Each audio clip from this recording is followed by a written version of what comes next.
Why not try to...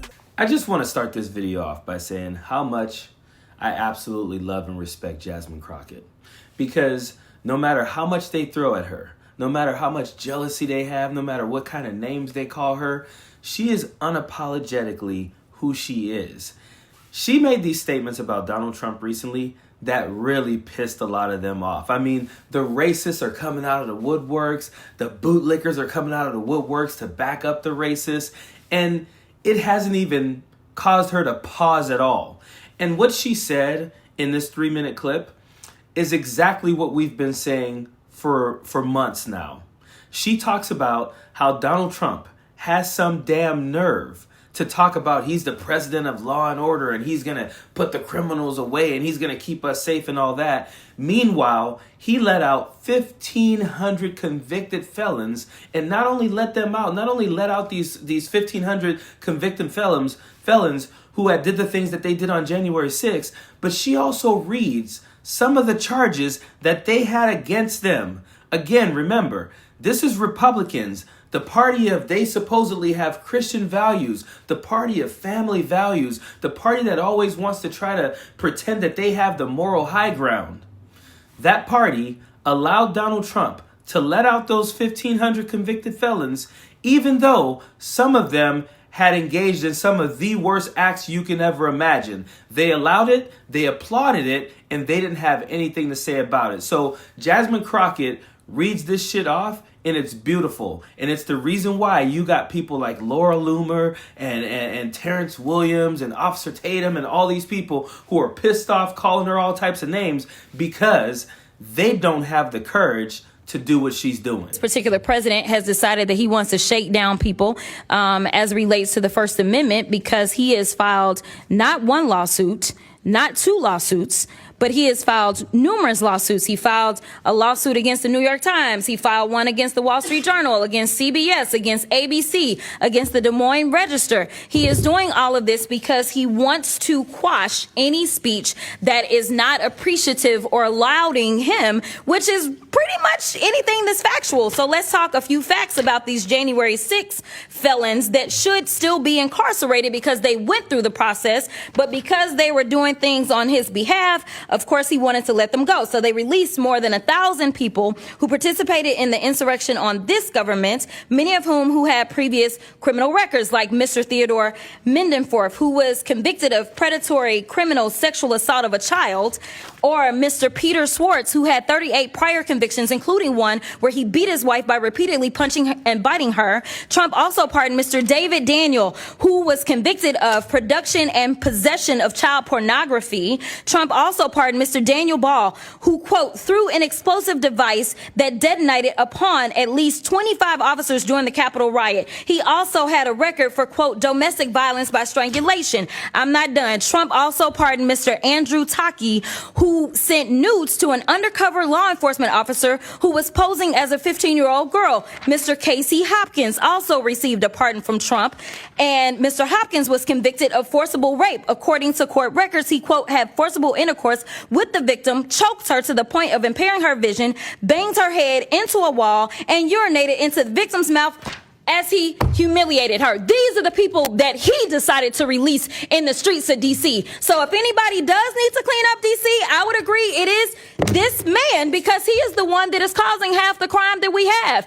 Not only is he participating in the crime, but we know that he instigated the insurrection. And if I did say that I had one issue with the Biden-Harris administration, it is the fact that they did not move forward and make sure that this man was put where he should have been put. Because the last time I checked as a criminal defense attorney, and Mr. Attorney General, you may have a different experience, but I never had a defendant that had 34 convictions for felonies and did not spend one day in jail. Never in my life. And the last time I checked, the party of law and order is the only one that decided that they would be out of order and decided to nominate someone who was not only indicted, but was actually convicted of multiple felonies. That has never happened in this country, and it is a shame that we are dealing with it now, and now he wants to tell y'all how to do your jobs. And let's be real here. There's a lot of people running around calling themselves Christians trying to legislate morality who had not a damn thing to say when Donald Trump let people out of prison who had convicted sexual assault against children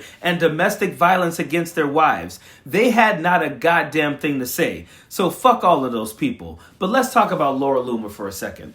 So Laura Loomer knows that the only thing we think of her as is Donald Trump's former side chick. So she has to do whatever she can to get people's attention. So she puts out this tweet because this is where white racists always have to go. She says, Jasmine Crockett's homeboys and homegirls are mad at me because I called her ghetto. I guess I better watch out because she finna bust a cap in my ass. And then she finishes it with, you feels me. Because that's where they have to go. They have nothing else, so they have to go to racism. Because imagine being Donald Trump's former side chick and a failed podcaster and calling Jasmine Crockett, an accomplished lawyer and a member of Congress, ghetto. Like, really? Now we have to look at her accomplishments and compare them to yours, and you're calling her ghetto. But this is where they have to go. They always go there. And again, we're just laughing at them. But anytime they do this, the bootlickers and buck dancers, they come shucking and jiving, running to the post so they can comment something, so they can get a pat on the back of the head from the racist who made the post. So of course, you know, they can always count on 5'2" buck dancing ass Terrence Williams. That dude is the biggest loser of all the black MAGAs. I mean, Terrence Williams will tell you that his family has turned their back on him. They hate him. So when your black family turns your back on you because you're being a bootlicking buck dancer for the racist right, what do? You double down. You run to the comments and you're like, oh, let me think. What can I say? What will make Laura Loomer and all the white racists look at me and go, that's our guy, Terrence. So he says, oh, how dare Laura Loomer call Jasmine Crockett ghetto? There's better ghetto people, or it's an insult to ghetto people, or whatever bootlickers say. That's the tweet he puts out. And then you got to know that when he puts that out, and then Laura Loomer comments a bunch of laughing emojis, he thinks he's made it. Like, that's all he needed. That is exactly what he wanted. He's like, you know what? Black people might not like me. I know white people don't actually like me, but at least they're laughing at my jokes of me making fun of myself and my people. That's what they do. But even crazier than that are the black MAGAs who are calling Terrence Williams out for supporting Laura Loomer, who they're calling a racist. Like this one guy says, any patriot or MAGA who supports this isn't really a patriot. This is not what the movement is about. Yes, it is. This is exactly what the movement is about. Laura Loomer is a representative of exactly what the MAGA Republican movement is. She's Donald Trump's former girlfriend. She was running around with him. When Melania wasn't around, there was Laura Loomer. She still has access to Donald Trump. This is exactly what the movement is. You've just been ignoring it. And then this other woman says, you know, we need to be looking at who tried to assassinate Donald Trump and what trans furry person or whatever tried to assassinated Charlie Kirk and not, you know, playing into these racists and stuff. What are you talking about? Donald Trump is a racist. Charlie Kirk was a racist, and Laura Loomer, who is a racist, is Donald Trump's former girlfriend or side chick who also still has access to them.